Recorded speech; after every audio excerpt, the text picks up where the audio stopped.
ఎన్నికలకు పోలింగ్ ముగిసింది. ఈ నెల 3న ఎన్నికల ఫలితాలు వెలువడనున్నాయి. తాజాగా వెలువడిన ఎగ్జిట్ పోల్స్ లో మెజార్టీ సర్వే సంస్థలు ఈసారి రాజస్థాన్ లో బీజేపీకి విజయావకాశాలు ఉన్నాయంటూ అంచనా వేశాయి. దీంతో రాజస్థాన్ బీజేపీలో సరికొత్త చర్చ మొదలైంది.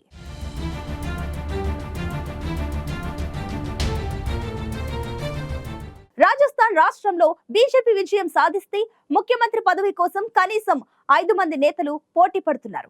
రాజస్థాన్ లో బీజేపీ గెలిస్తే సీఎం ఎవరు? సీఎం అభ్యర్థి ఎంపిక బీజేపీ అగ్రనాయకత్వానికి పెద్ద పరీక్షే కాబోతుందా?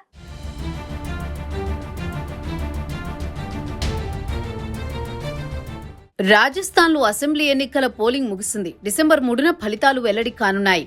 రాజస్థాన్లో 199 స్థానాలకు నవంబర్ 25న ఎన్నికలు జరగగా 74.62% పోలింగ్ నమోదైంది. ప్రస్తుతం ఈ రాష్ట్రంలో కాంగ్రెస్ పార్టీ అధికారంలో ఉంది. తాజాగా వెలువడిన ఎగ్జిట్ పోల్స్ లో మెజారిటీ శాతం ఈసారి బీజేపీ అధికారంలోకి వస్తుందని అంచనా వేస్తున్నాయి.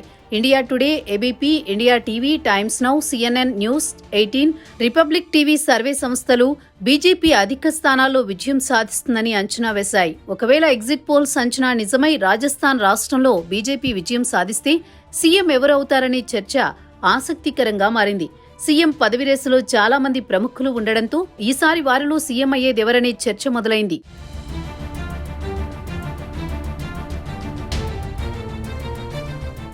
రాజస్థాన్లో బీజేపీ విజయం సాధిస్తే ముఖ్యమంత్రి పదవి కోసం కనీసం 5 మంది నేతలు పోటీ పడుతున్నారు.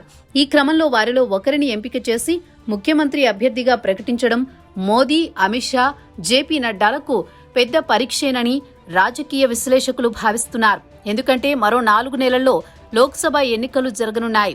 ఒకవేళ సీఎం ఎంపికలో బీజేపీ హైకమాండ్ ఎలాంటి తప్పుడు నిర్ణయం తీసుకున్నా లేక ఆ నిర్ణయం ఇతర వర్గాలకు నచ్చకపోయినా పార్టీలో చీలికలు ఏర్పడి ఆ ప్రభావం లోక్సభ ఎన్నికలపై పడే అవకాశం ఉంది.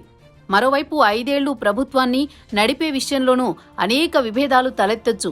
దీంతో రాజస్థాన్లో ఎగ్జిట్ పోల్స్ చెప్పినట్లు బీజేపీ అధికారంలోకి వస్తే అక్కడ సీఎం అభ్యర్థిని ఎంపిక చేయడం బీజేపీ అగ్రనాయకత్వానికి పెద్ద సవాలుగా మారుతుందని రాజకీయ విశ్లేషకులు అంచనా వేస్తున్నారు.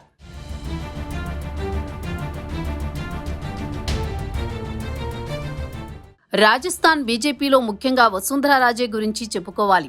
బీజేపీ జాతీయ ఉపాధ్యక్షురాలు, రాజస్థాన్ బీజేపీ సీనియర్ నేత వసుంధరా రాజే 2 సార్లు రాజస్థాన్ సీఎంగా పనిచేశారు. మరోసారి ఆమె సీఎం పీఠాన్ని ఆశిస్తున్నారు. అయితే వసుంధర, బీజేపీ హైకమాండ్ కు మధ్య తీవ్రమైన వైరం నడుస్తున్నట్లు రాజకీయ వర్గాల్లో చర్చ జరుగుతోంది.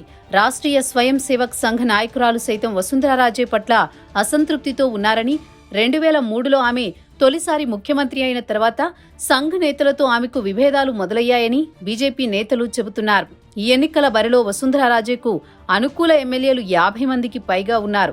మరో 10 మంది స్వతంత్ర అభ్యర్థులు సన్నిహితులుగా ఉన్నారు. వీరంతా ఎన్నికల్లో విజయం సాధించే పరిస్థితి కూడా ఉన్నట్టు తెలుస్తోంది. కనీసం 50 మంది ఎమ్మెల్యేల మద్దతు కూడగట్టుకుంటే వసుంధరా రాజేను సీఎం అభ్యర్థిగా పక్కన పెట్టే సాహసం హైకమాండ్ చేయదని రాజకీయ విశ్లేషకులు అంచనా వేస్తున్నారు.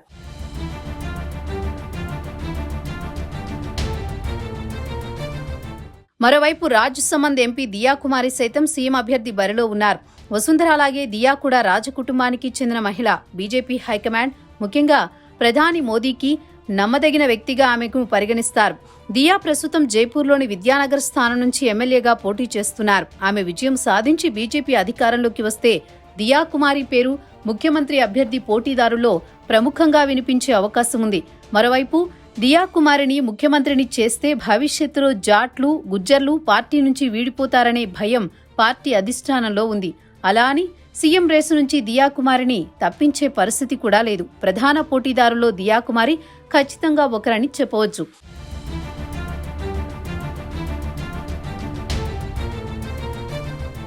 రాజస్థాన్ బీజేపీలో సీఎం పదవికి పోటీ పడుతున్న ప్రముఖులలో అర్జున్ రామ్ మేఘ్వాల్ కూడా ఉన్నారు.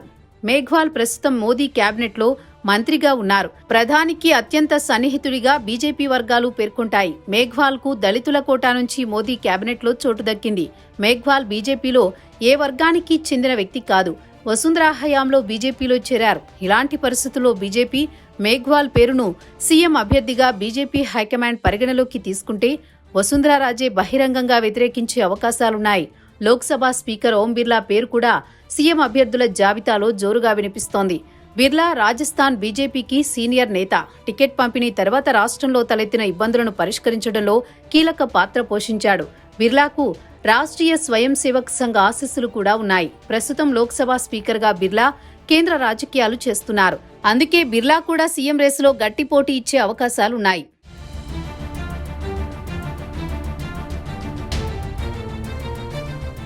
మరోవైపు సతీష్ పునియా, రాజేంద్ర రాథోడ్, బాబా బాల్కనాథ్, గజేంద్ర సింగ్ షెకావత్ కూడా సీఎం పోటీలో ఉన్నవారే. అయితే అనేక కారణాల వల్ల వీరంతా రేసులో చాలా వెనుకబడి ఉన్నారు. రాజస్థాన్లో బీజేపీ అధికారంలోకి వస్తే ఉత్తరప్రదేశ్ ఫార్ములాను అమలు చేయొచ్చని రాజకీయ విశ్లేషకులు భావిస్తున్నారు. 2017లో యూపీలో అధికారంలోకి వచ్చిన తర్వాత బీజేపీ ఒక ముఖ్యమంత్రిని, 2 డిప్యూటీ సీఎంలను చేసింది. రాజస్థాన్లో కూడా బీజేపీ ఇదే పరిస్థితిలో అధికార సమీకరణాన్ని పరిష్కరిస్తుందని రాజకీయ వర్గాలు భావిస్తున్నాయి. ఏదేమైనప్పటికీ ప్రధాన పోటీదారులుగా ఉన్న పలువురు నేతలను బుజ్జగించడం పార్టీ అధిష్టానానికి సైతం అంత ఈజీ కాదనే అభిప్రాయాలు వ్యక్తమవుతున్నాయి. మరి రాజస్థాన్లో బీజేపీ అధికారంలోకి వస్తే ఆ పార్టీ నుంచి సీఎం ఎవరనేది ఎంపిక చేయడమే పెద్ద సవాల్గా మారిందని తెలుస్తోంది.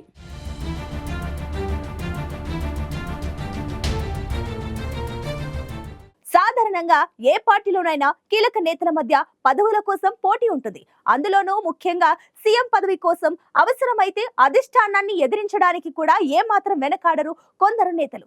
ఒకవేళ రాజస్థాన్ లో బీజేపీ గెలిస్తే ఆ పార్టీ సీఎం అభ్యర్థిని ఎంపిక చేయడం అధిష్టానానికి పెద్ద పరీక్షే అవుతుందనే అభిప్రాయాలు వ్యక్తమవుతున్నాయి.